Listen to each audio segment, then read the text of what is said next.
But the lessons that you learn from him, the watching him fail and then bounce back and create success, those are priceless moments because it instills in you that you can do it. Those are priceless moments. That's where the privilege to me lies. Welcome to the I Own It podcast with Ben Reinberg. We're live in Laguna Beach, California at the Ben Reinberg I Own It studio today, and we just keep rolling out incredible guests, and today's guest is no different. Rahul Bhansali, thank you so much for joining us today. What a treat to have you here. It's like a seriously awesome welcome, man. Thank you. I'm feeling good. Thank you. Good. Well, it's great to see you. So let's get started. You started you're a successful startup founder and a venture capitalist investor. And Thank you. To kick things off, I'm hoping you share more about your career and what projects you're focused on these days. Oh, yeah, man. So should I just tell you about what I'm up to now, or should I tell you what got me here? Well, let's talk about what got you here and then where you're at right now. Yeah, so what got me here is I'm the son of a tour de force of nature, creator of all things, monster of an entrepreneur father who has built more stuff than I can count. I grew up around just watching him. He's one of the most impressive entrepreneurs I've ever come across, and I know a ton of entrepreneurs. So, I mean, just to be the son of a guy who I can say that about is a big deal. And so I've seen him in action, and I saw him. He built cement factories and printed circuit board plants and small businesses and massive ones. So I was born around that, and I was born into privilege, right? There's something to be said about that, and that's important to note. Right.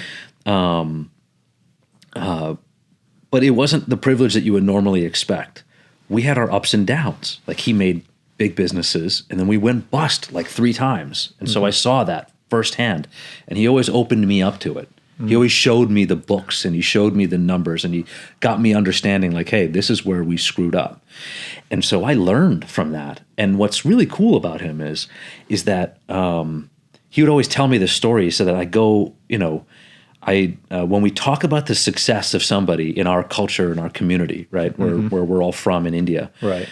we talk about how many times that person go bust, and now they still have a house, and they're still taking care of their family. That's our measure of success, is the number of times they went bust and they're still here. And so I saw those bust and boom cycles so close up front that shaped me, right? And then I come from a 300-person family, really phenomenally successful, hardworking people, built a lot of cool things. So that's my start. And that, when I went from there and I did finance international business at Penn State, and I learned a lot of great stuff, met some great people, did a lot of sociology work. And so I left there, and then I went into my first institutional behemoth of a job where I was this tiny cog in this massive, investment bank's machine. It was the first time I'd ever felt truly stifled as a person. Like, I felt truly lost. And I feel like I went through a lot of depression, a lot of challenges, but I'm a math guy, and I really found a love for process there.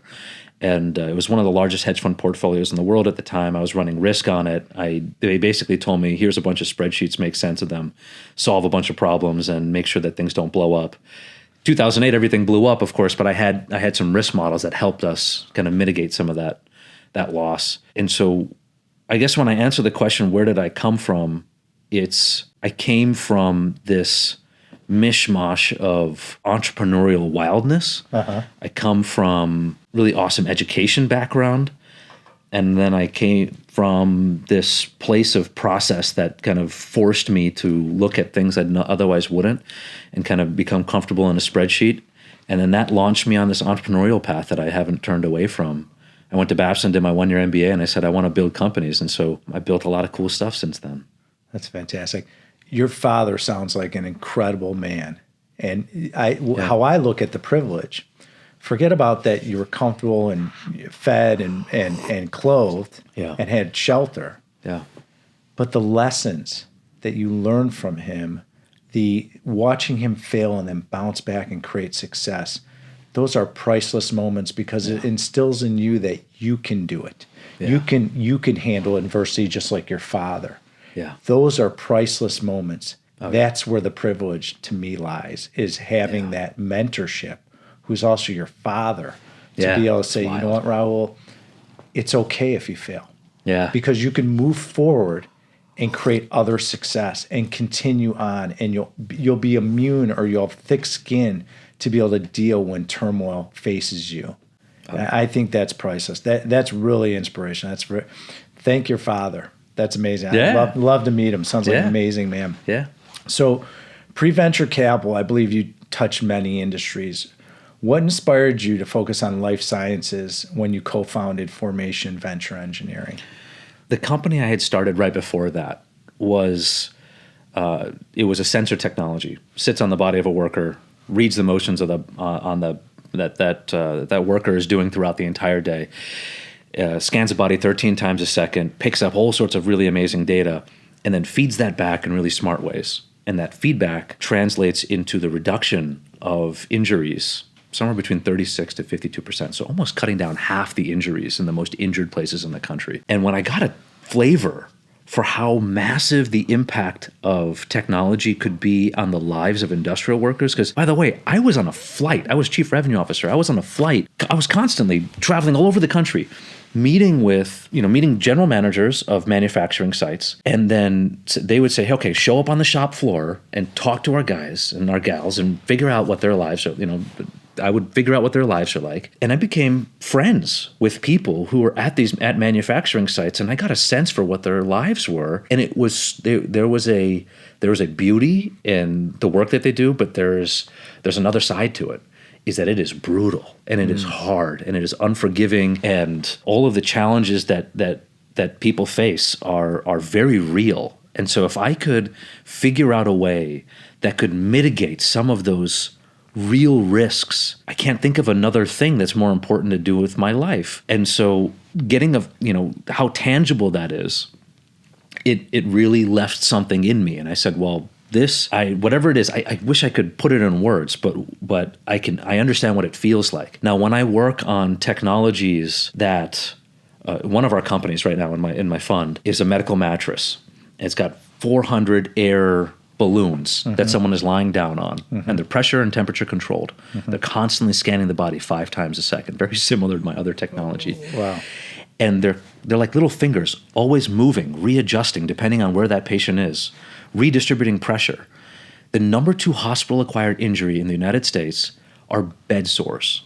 And if you get a bed sore, you're talking about an additional 2 weeks to 12 months of additional care. But the thing you don't hear about in that statistic is the fact that it's a horribly painful lifestyle to have this open sore on your body. And so when I heard about that, it just reminded me of the same experience that I had when I was talking with folks who had risk of their backs getting blown out, working these really intense jobs. And so for me, there's something very tangible about making the human body better protected against the diseases that might harm it.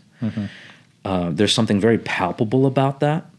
And there's something very universal about that I think, really draws me in. And it's what's motivating not just me, but my partners to figure out ways that we can mitigate the suffering that people face and do it in a way that creates massive financial gain for the people who are involved, because that's important. We need market-driven solutions so we can solve problems at market-level scale. Right. But do it in a way that is honest and transparent and good for everybody involved, and also then translate into a massive reduction of the suffering that people face using these step function technologies that need to be unlocked and brought to that market. Oh, that's fantastic. So what is the most important criteria you look for when evaluating potential investments in terms of product, and also non-product related factors like a CEO's character? And are there things you consider red flags that other VC investors tend to be less concerned with? I don't want my VC buddies to hate me. So, hey, you have an open platform. This is all about providing value. Don't worry about it. You're totally right. You're totally right. I remember reading someone. You had Chris Voss on at one point here. Yeah. And what I read Chris's book, and I think one of the things that Chris figured out, maybe the FBI figured out, was that there is a difference between when you take business negotiating approaches, Chris has this in his book. When you take business negotiating approaches, which have been around since the 60s, and they're considered very successful approaches, and you take them into an FBI save people's lives context, what the FBI found is that it didn't work. People were dying. Right. And then when he started taking things from sociology, psychology, social work, where working with people from a scientific perspective of understanding the psychology of people, people's lives were getting saved. Now, this is the problem in business, is that we drink our own Kool-Aid on an institutional scale. We start to believe that we know what we're talking about, and then we raise a lot of money based off of this idea that we know what we're talking about. And we have some success because rational thinking has value to it, but it misses out on what I think is the X factor that translates into the greatest success, into just doing the stuff that truly works. And that's when I think going to sociology, psychology, and the sciences really makes a difference. So that's the big difference between what we do and what other people do. I'm answering your second question first. Yeah, exactly. But we go to those approaches, and we have very high EQ people that act as coaches. We call them navigators. And we have them in the company from day one to day of exit. And they're sitting there, finger on the pulse of companies, and they use dialogue facilitation techniques. I was trained in this stuff in sociology back in undergrad. One of the Dr. Lori Mulvey is probably one of the best in the world at this type of work. She runs World in Conversation Project out of Penn State. And in the techniques that I've learned from her, in terms of in terms of active listening, dialogue facilitation, it translates into a higher degree of trust between people. That's right. It translates into unpacking the fears that lead to bad decisions. And what I found is a nice byproduct of that is that this form of dialogue facilitation not only unpacks fear, but it unlocks the ability for people to be far more successful as a management team, which is exactly why we're in business. We're here for capital efficiency and capital effectiveness, but we're not doing that with draconian top-down methods. We're doing that with fostering methods. Let's create something that works better for everybody. Right. So when we say we're people-focused, I don't mean that lightly. Right. We are truly people-focused. Yes. The dialogue facilitators that we're placing into our companies, they are finger on the pulse of these companies. They're working with the management teams using techniques that then translate into a better sense of openness, trust, and they make sure everyone's rowing in the same direction. And that's why we're finding so much success, is because of that. So that's one of the things that we do that's very different than venture capital typically does. There's a lot more to it. Venture engineering is our process, and I can elaborate on that a little bit more, but kind of the heart and soul of it is that one part I'm talking about. What I love what you said is that's what we do at my company. At Alliance CGC, my company, we are commercial real estate investors around the United States, and we focus on medical properties as one of our niche. We're office, industrial, and retail experts. We are a people-focused company. Yeah. We realize, how are we successful? It's the people. It's not the company. Oh, yeah. It's not my track record. It's not the experience. The people make it what it is. So we are doubling down consistently to say, how do we improve our people? Because what a lot of people don't realize is that your personal life and business life are tied together. You're not like two split personalities. You show up to the office and you're not Jane Smith. You're Jane Smith everywhere. And so we've had to explain this, and we're creating all these different systems and processes to allow people to have great personal lives, but also have the business align with their personal life, which was something I had to learn. I didn't really understand that when I was younger and I started this company. And so now we're doing it more and more and doubling down. It's such a great point. The other point you make, which I love, is active listening skills and building deep connections.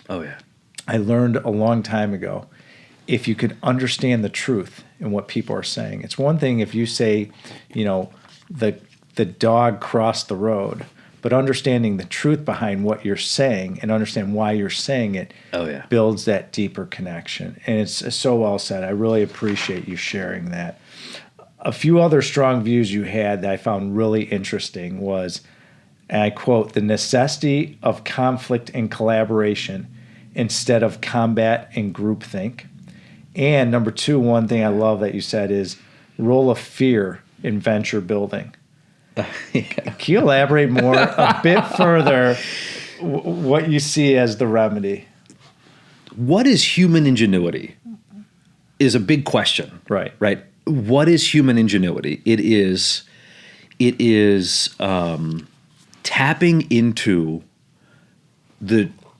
a deeper psychological profile of yourself and then drawing what's out there with a lot of work to produce something. And then when you can do that with other people, it becomes that much more powerful. But when I go to India and I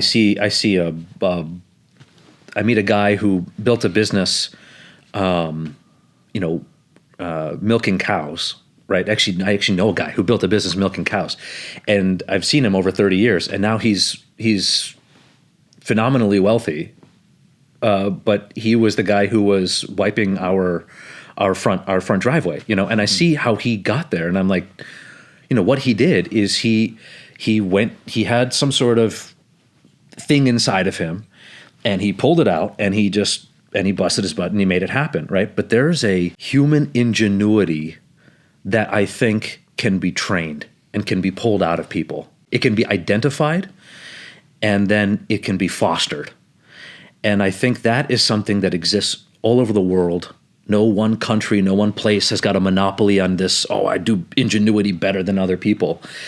And so what we've made a business of is trying to figure out where are those places of ingenuity happening, number one, and that is crucial. We got to find that ingenuity happening. But now two, we can't just invest in anybody who's got that ingenuity.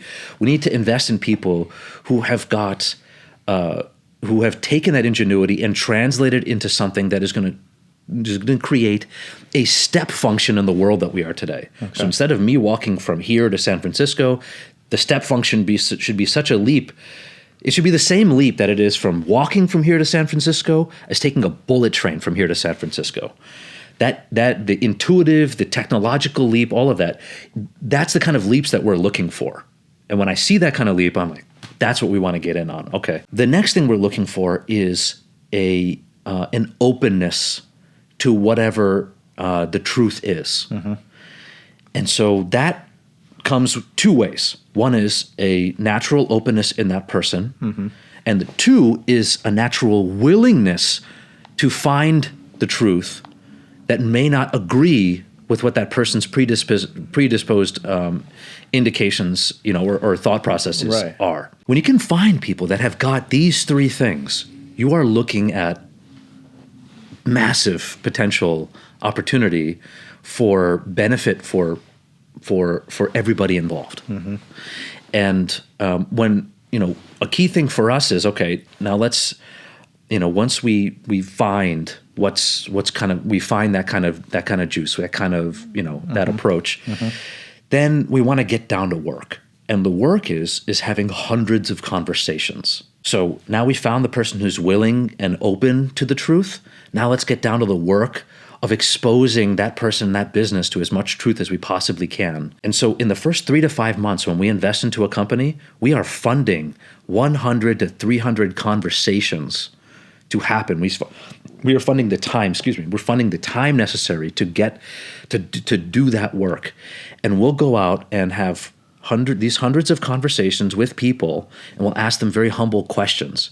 And inevitably what comes out of that are black swan insights. Oh, wow. And those black swan insights mm-hmm. then translate into a better way to build a company, design a product, find the right market fit. Wait a second, it turns out that acquirer is not a fit at all because they're looking for a product that connects to hospital systems in a really different way. Those insights then translate into us being able to better realize the vision and the possibility of what is here. So it is a lot of work, mm-hmm. and it's work that I don't think everybody is willing to go down and to do. It's very easy to sit in an ivory tower and say, I've put a lot of money into this, I've raised a lot of money, I'm so smart. But that's not the kind of person that I am. It's not the kind of people that my general partners are. We're very keen on doing the truth-seeking work day in and day out. And we've been doing it for 5 years. Oh, that's fantastic. 5 years in this fund, and we've been doing it for probably 30 years before that, each of us in our own ways. Oh, that's great. I really appreciate you sharing that. So why did you decide to pivot from founding companies to become a venture capitalist investor? And if the right ideas come along, would you find another company? You mean, would I find another company to invest in? Yeah. Yeah, I'm always looking for other companies to invest in. Okay. I'll give you an example. One of our companies is run by two computational biologists, and they're probably the smartest people I've met in my life. And they have figured out that for the last 40, 50 years, if anybody said that anything more than 1.5% of the human genome is coding for proteins, you'd get laughed out of a room. Right. There's only this 1.5%, what we can see is coding for proteins. Everything we knew about the human genome was from that 1.5%. The rest of it is junk DNA. It's doing nothing. It has no value to the human structure and does not causing any diseases.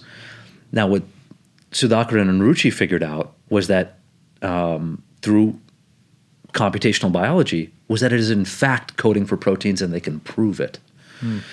That means that they have now figured out that 98.5% of the human genome is in fact producing diseases in our lives and is responsible for diseases that we didn't know was coming from there. So now that means is that we've got this treasure trove of potential targets that we could then use to drug and treat some of the worst diseases in humankind. When I see a technology like that, I see a leap forward like that, that's exciting to us. Yeah. And that's why we're in this company, Non-Exomics. So if I see leaps forward in technology that can have a massive impact on a huge range of diseases, or a massive impact globally onto a specific area, yes, I'm looking for it, because that's the technology we want to elevate and put into practice, put into the world. That's fantastic. I believe you have some concerns that venture capital is broken. Why do you think that, and why do you believe, and what do you believe is the future of venture building? One of the issues in venture capital is that, and this is the not so secret, Right. is that the vast majority of the companies invested in by venture capital go to zero. Right? I've heard a stat, it was 65%. I've heard a stat that it was 90%. I tend to think it's a lot higher. I think it's on the higher end of that. And I've also seen data that shows, that only, of course, about 10% of underlying portfolio companies have a decent exit, that only about 1% of portfolio companies from venture capital funds drive 60% of the returns. That resembles poker. That resembles something that belongs in a casino to me. And there's a comfort in diversification, and there's a comfort in the law of big numbers. But I don't think that respects the company building process. I don't think that respects the value of certain technologies. I don't think that respects the knowledge and know-how that I was talking about earlier, which is when you look at the science of humans, when you look at sociology, psychology, social work, when you look at people who have successfully built companies all over the world, when you look at the true raw human elements that translate into the success of a company, if you have enough courage to then use the techniques that help those companies flourish, we don't need to just lean on diversification, and we don't need to just lean on the law of big numbers to translate into success. We can actually lean on fundamental human first principles to translate into success of companies. And so I think venture capital has not respected those rules. I think venture capital in the last 30 years has forgotten about those rules and has invested and said, we're going to offer some value, but is truly shooting from the hip, as opposed to creating a structure around how to make sure these companies succeed in ways that history has taught us, make them succeed. So I think the future is not just funding companies, but is funding them, founding them, and also pre-planning the exit for where they're going to end up. And so venture capital has done great at funding companies and figured out how to do that. Venture studios have figured out how to fund and found companies. What I'm proposing is venture engineering, which is an evolution of the venture studio model. By the way, the venture studio model has already demonstrated about 2 times the IRRs, 3 times the total value to paid in capital, and about half the time to achieve milestones than venture capital funds has. Now, what I'm proposing is that venture engineering is an evolution of the venture studio model to not just fund and found a company, but also to find the exit before we even invest. It's one of the things that we do is we actually go out to the market of acquirers and we deeply investigate where the final path would be for this company before we even invest. And we deeply investigate, is there a thesis here that makes sense for you, our friends in big pharma, our friends in the big institutions? Is there a pathway here that makes sense for you? I don't need guarantees. Right. I just need to know, does it make sense? And for what reasons does it make sense? Now let's pre-plan that type of pathway, and now let's reverse engineer to meet that. And if we can do that, what we're doing is we're mitigating a lot of the mystery. We're taking a lot of the mystery out of this, and we have a much higher chance of seeing a company successfully exit. We have a much higher chance of this great science actually making it to patients and people around the world. And we have a much higher chance of doing something I haven't even told you about yet, which is elevating scientists who have traditionally been shafted on the economic table and bringing them to the forefront, making sure that they have economic gains and making sure that great science is getting the economic share that it's always deserved but really has not gotten. What I love about what you just said is focus on the outcome, and then we will create, once we know the outcome or that probability of it, we'll create the focus to get to that outcome. Oh, yeah. Which is so powerful because you got to know where you're going to get there, which I love. That's how we run our business. You also say that scientists are not protected by the venture ecosystem. How so? It's just a travesty when I talk to my buddies, and when I talk to, we have dozens of friends that have made billions of dollars for their institutions. They've made billions of dollars for the companies that they've made. The people that have funded them have made billions of dollars, but they have enough money to refab their kitchens. That's a travesty. We need to make sure that scientists are given the honor that they deserve. I had somebody once tell me that, scientists want to just run back to the lab. They want to build cool stuff. They want to run back to the lab. I'll make all the money. Don't worry. It's okay. I've had somebody actually say that to me. That is the wrong way of thinking. Scientists are founders. They need to have an equal seat at the economic table, because if we elevate good science and we make sure that scientists are getting the economic share that is due to them, what we are inevitably doing is empowering science as a whole to be more commercially focused. And when science is more commercially focused, we all benefit from that. I've seen so many solutions that have died on the vine that could be solving an enormous amount of problems. I mean, in my opinion, the world's largest, most latent, untapped human problem-solving potential is the world's science. And it is our job as venture engineers and our fund, it is our job to unlock this most potent human problem-solving potential, which is the way science makes it to the market. That is our mission. And if we can successfully do that, we will solve more problems than any of us can believe. I see phenomenal solutions practically every day that work, that just need to be elevated with the right funding mechanisms, the right partnerships, and the right mindset, and I am not going to screw you mindset. And if we can do that, which is why we're in business, then I think we're all going to be better off for it. It's inspiring them to want to do more, to create more of an impact. And by doing that is saying, we honor and value you. And we're not doing that enough. That's what you're saying, is that we're just not valuing these talented men and women out there in the world that can create an impact and create great things and invent great things to help move science in a better direction, solve diseases, change lives, maybe produce more jobs. Oh, yeah. So that's well said.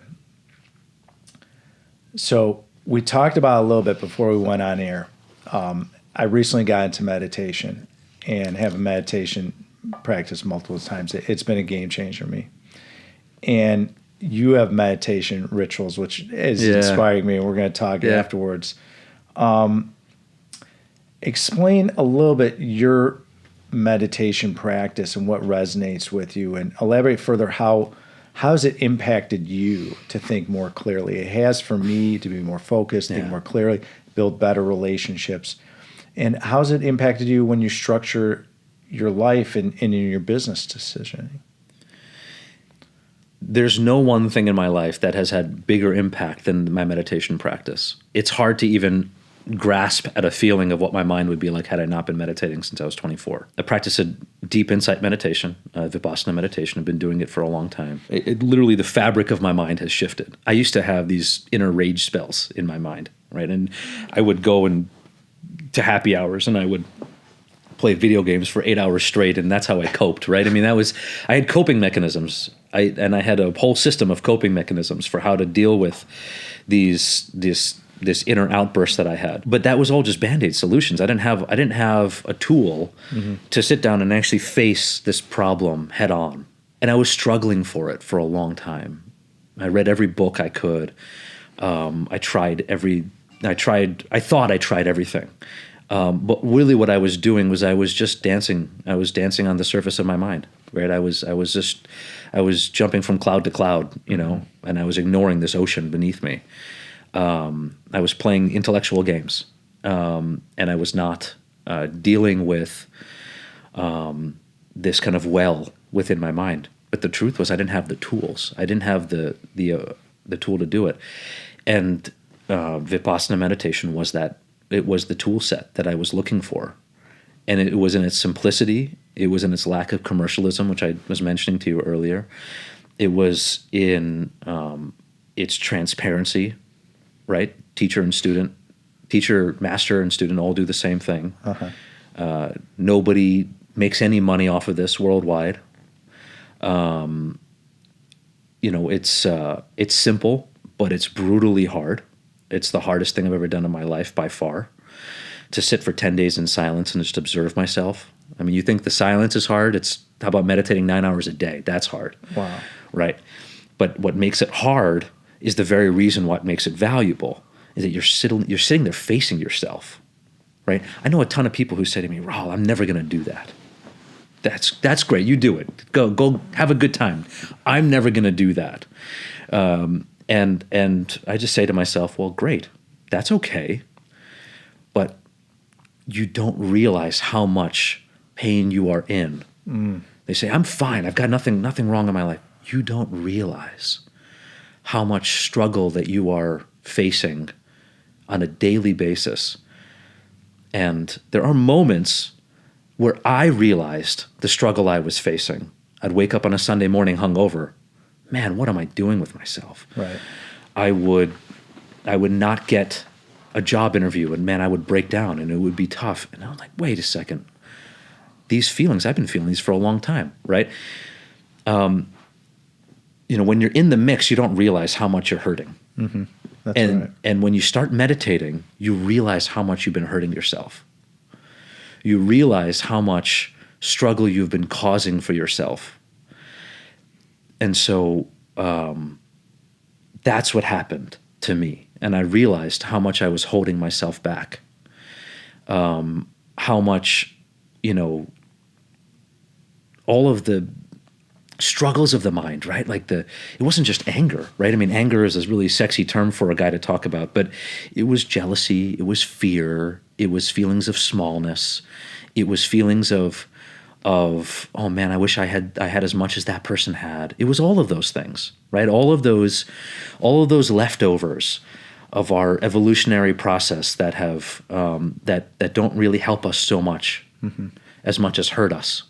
All of those things. It's like an illusion. Life is an illusion. Dude, there's an aspect, I think, of life that is a hard reality. Mm-hmm. And I think that we get so wrapped up in the illusory parts of that life that we start to think, hey, everything's an illusion. there is no truth. That's not real. This isn't real. Your viewpoint's not real. My viewpoint's not real. Hey, we all just live in a fairy tale land. And then we stub our toe and it hurts. And that's real, right? You get hungry, that's real. You're thirsty, that's real. So there is a fundamental reality. But we have, in general, in humanity today, we have lost the tools that enable us to have access to that reality. And for 500 years, or 2,500 years ago, in India, these techniques were normal. For 500 years, this was just normal. Families would get together, they'd all practice meditation. That was a normal thing, and that got whittled away for whatever reasons, but that was normal. Instead of sitting around the TV, we all sat together, we meditated, we developed in our own practices, and that was normal, right? There deserves to be a normal when it comes to meditating today, and I think we'd all be better for it. But your question was, how has this helped me? How has this helped me personally? Yes. I have dealt with and observed the reasons that were causing me all that anguish and all of that pain and all of those challenges. And they were really simple reasons. They were really just dumb things. Like, I'm losing hair. Geez, I'm getting old. It was all rooted in really simple stuff. But when I sat down and I kind of followed those things down to their core, I discovered that I was holding on to fears of being rejected, fears of being jealous of people close to me, fears associated with that. And when I just observed them in silence, by myself, without distractions, it was just like they let go, just gently. It was like I realized I was the one holding on to this stuff. And just by observing it, I was like, oh, I could just let go of it. And that happened enough times over and over again that that this wild thing happens when you start to meditate a lot. It's like it's like you realize how much strength you have. When you go to do a bicep curl, do you do a bicep curl with a TRX band wrapped around it that's not letting you go above a 90-degree angle? No, you don't do that, right? When you do a bicep curl, you pick a 20-pound weight and you do a free weight curl and you think, okay, I did a good job, but you don't tell 10 people around you to hold your arm down and try and make it harder for yourself, right? I realized that I had all this baggage that was holding me down. I had so many ropes tied against my arm that was not letting me, that I was just barely able to lift. And I was letting those things go. And I realized that the hard work that I had to do, it was still hard work. I still had to curl that 20 pounds, that 30 pounds. But I was letting go of the things that were getting in the way. And so in the letting go of the things that were getting in the way, I realized I was able to connect with people better. I could read case studies in a fraction of the time during my business school, and I could recall things better. I could remember names and faces.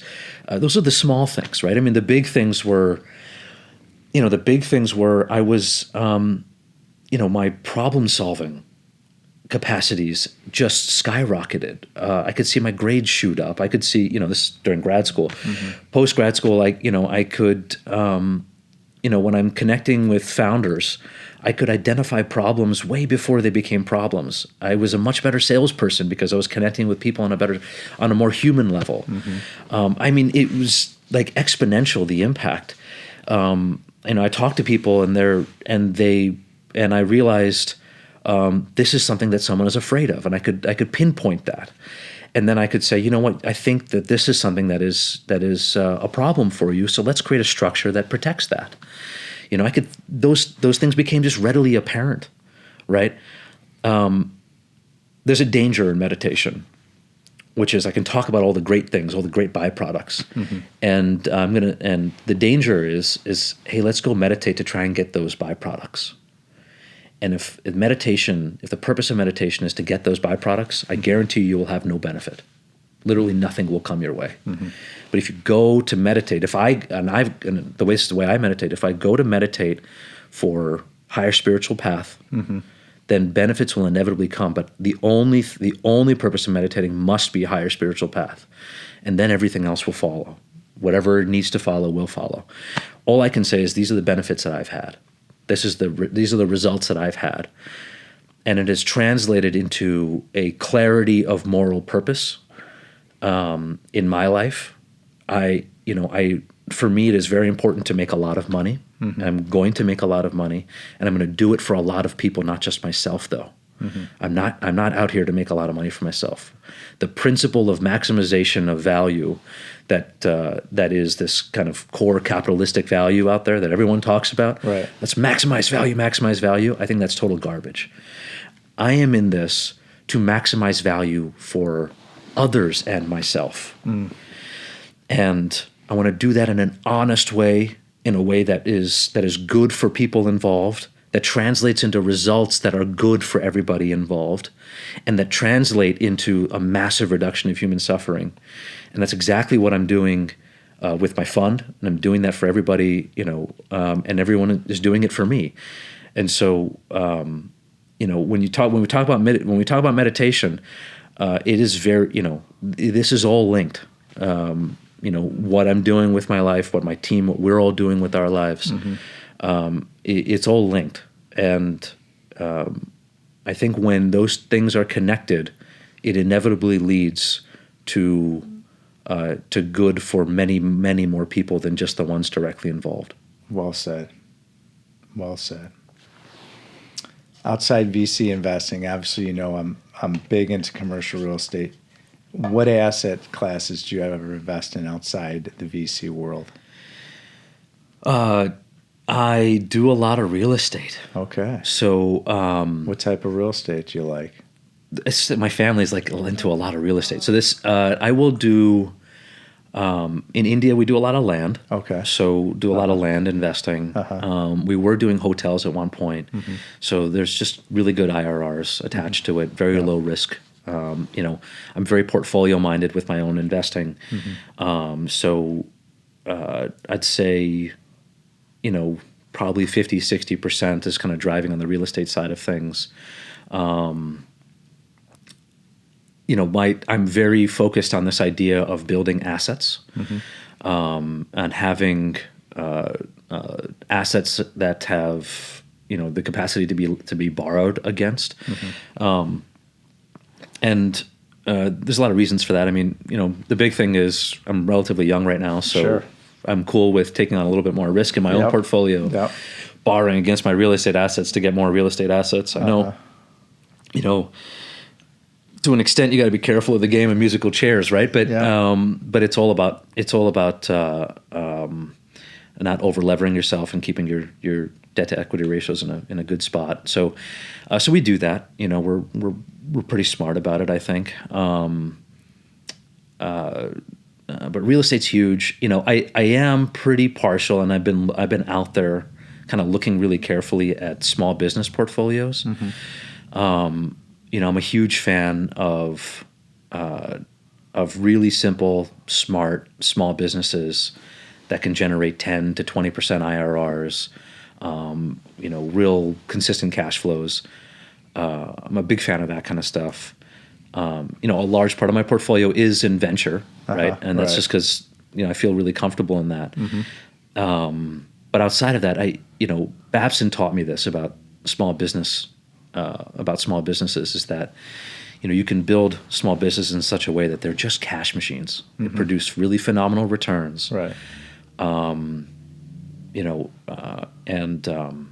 So I've got my eye open on that, and I've been kind of looking in that direction more and more these days. That's fantastic. So the name of the show is I Own It. It's owning every aspect of your life. Cool. Okay. Your behavior, your relationships, your work life, your health. Can you look at a recent example where you could look at and say, I didn't own it fully? What would that be? Ooh, parenting, man. I have not owned it fully.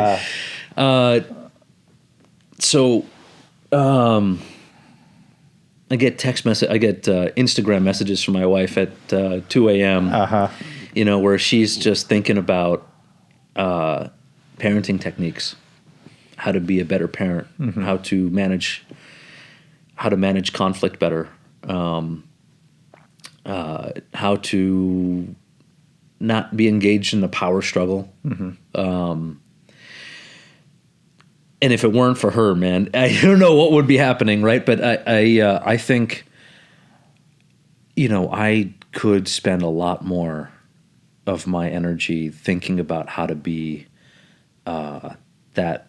I mean, I'm a good dad, right? Sure. I'm a good dad, and I'm a very loving dad, and I put a lot of time and energy into my kids. But I haven't really been able to put the mind share to how to be a good dad.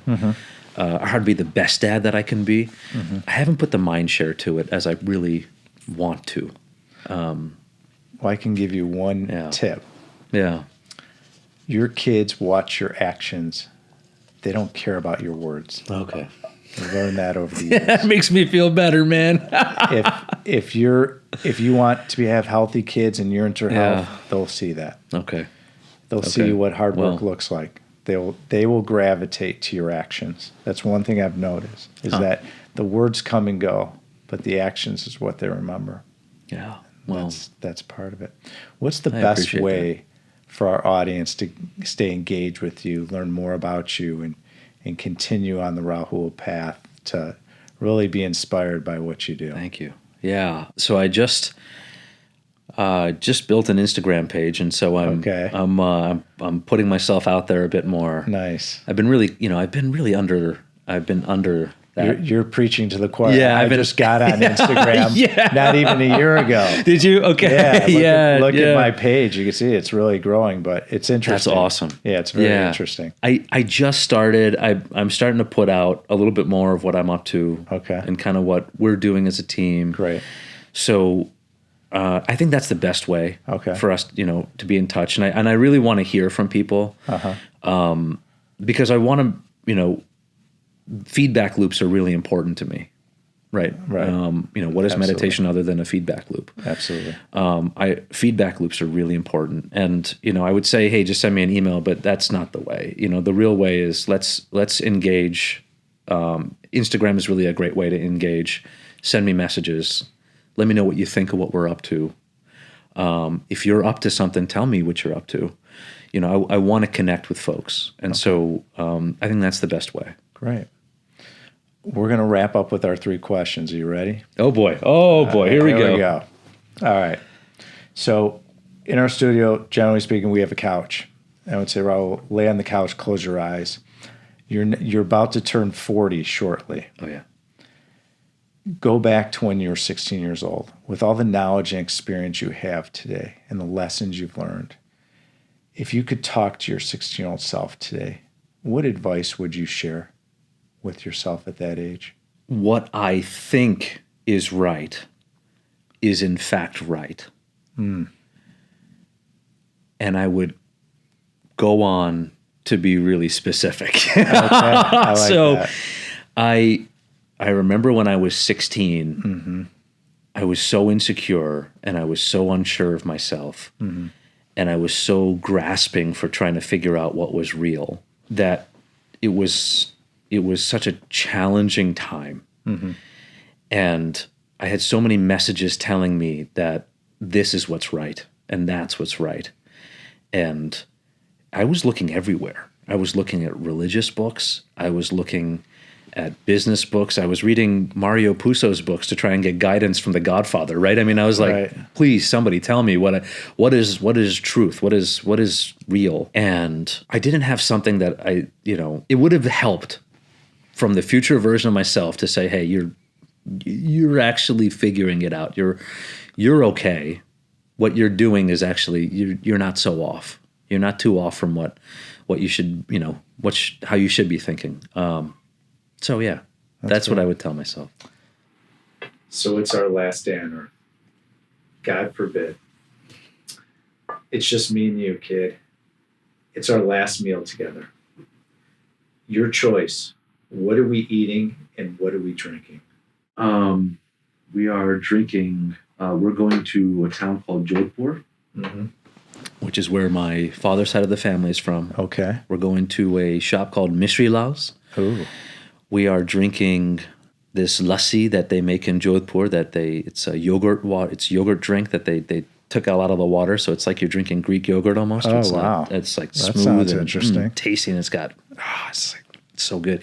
And it's sweet, and then they put a little saffron on top, and they put a stick of fresh cow's butter that's white, and it'll just change your life, and you'll take a nap right after it. I could go And for one it's right like, now. Oh, dude! Every time we go to Jodhpur, the whole family, it's like all tons of us. We all show up at this place, and we all just bombard it, and we're all drinking this stuff, and then we all take a nap for like an hour. That's what we're drinking, and what we're eating is also from the same town. Town of Jodhpur was influenced by the royalty, the royal kitchens in the area. So town of Jodhpur is a vegetarian town, but the royal members of that town ate meat. So they ate very rich foods, and they had these kitchens that just put out the food that'll just change your life, right? It was like best kitchens, best chefs, scientific. I mean, they took spices from everywhere, and they made this stuff that'll change your life. So they made vegetarian versions of that food for that town.